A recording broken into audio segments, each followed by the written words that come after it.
বিসমিল্লাহির রহমানির রহিম। প্রিয় দেশবাসী,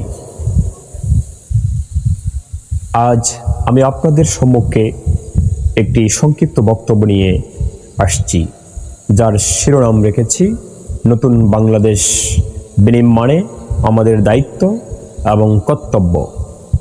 সম্মানিত শ্রোতাগণ, আপনাদের প্রতি আন্তরিক শুভেচ্ছা ও শ্রদ্ধা জানিয়ে আমার কথা শুরু করছি। আজকের এই গুরুত্বপূর্ণ মুহূর্তে আমরা এক গভীর বাস্তবতার মুখোমুখি। আমাদের চারপাশে যে অস্থিরতা, অবিশ্বাস আর হতাশা, তা যেন প্রতিনিয়ত আমাদের বুক চেপে ধরেছে। কিন্তু আমি আজ আপনাদের সামনে এসেছি একটি বার্তা নিয়ে, আশার বার্তা, পরিবর্তনের বার্তা, পুনর্গঠনের বার্তা। বাঙালি জাতি অতীতে প্রমাণ করেছে, আমরা যখন একাত্র হই, আমাদের লক্ষ্য যদি সঠিক হয়, তবে কোনো স্বপ্নই অসম্ভব নয়। আমরা 1971-এর স্বাধীনতা অর্জন করেছি, 90-এর স্বৈরাচার পতন ঘটিয়েছি এবং সম্প্রতি গণঅভ্যুত্থানের মাধ্যমে আবারও একটি সুস্পষ্ট বার্তা দিয়েছি। এদেশের মালিক জনগণ, এই রাষ্ট্রের চালক হবে জনগণের ইচ্ছা। কিন্তু গণঅভ্যুত্থানের এই বিজয় আজ প্রশ্নের সম্মুখীন। সাধারণ মানুষ চেয়েছিল একটি সোনার বাংলা, যেখানে থাকবে ন্যায়, থাকবে মর্যাদা, থাকবে মানুষের সম্মান।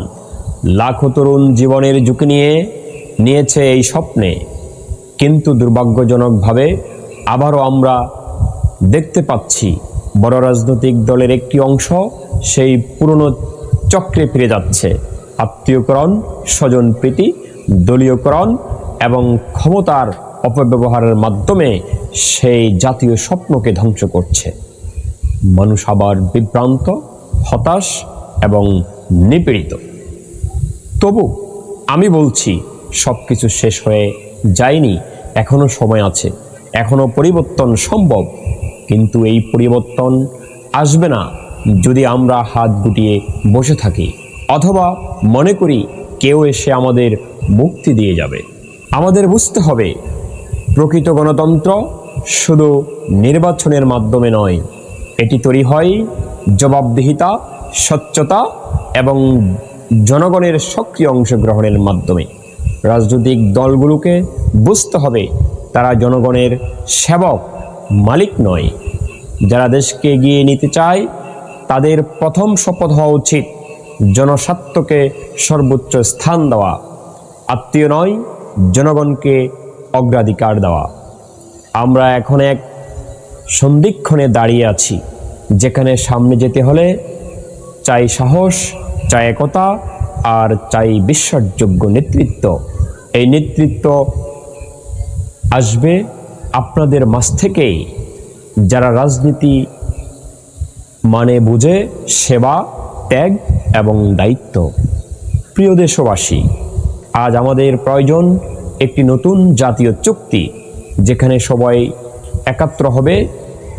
যে দল ক্ষমতায় আসুক না কেন, রাষ্ট্র হবে জনমুখী, ন্যায়ভিত্তিক এবং স্বচ্ছতাপূর্ণ। আমি এই বক্তব্যের মাধ্যমে একটি আহ্বান জানাতে চাই, আপনি যেখানেই থাকুন না কেন, রাজনীতি হোক বা সমাজকর্ম, শিক্ষক হন বা ছাত্র, নিজ নিজ অবস্থান থেকে অন্যায়ের বিরুদ্ধে রুখে দাঁড়ান। নেতৃত্ব খুঁজুন বিশ্বাসযোগ্যতার ভেতর, শব্দের চাকচিক্যে নয়। আমরা যদি একবার আবার সাহস করে জেগে উঠি, বিশ্বাস করি এবং কাজ শুরু করি, তবে আবারও একটি নতুন বাংলাদেশ গড়ে উঠবে, একটি সোনার বাংলাদেশ, যেখানে কেউ পিছনে পড়ে থাকবে না, কেউ অন্যের দুর্নীতির শিকার হবে না, কেউ বিচার বঞ্চিত হবে না। চলুন আমরা এই বাংলাদেশের শপথ নেই, আজ, এখন, এই মুহূর্তেই। জয় বাংলা, জয় বাংলার সাধারণ জনগণ।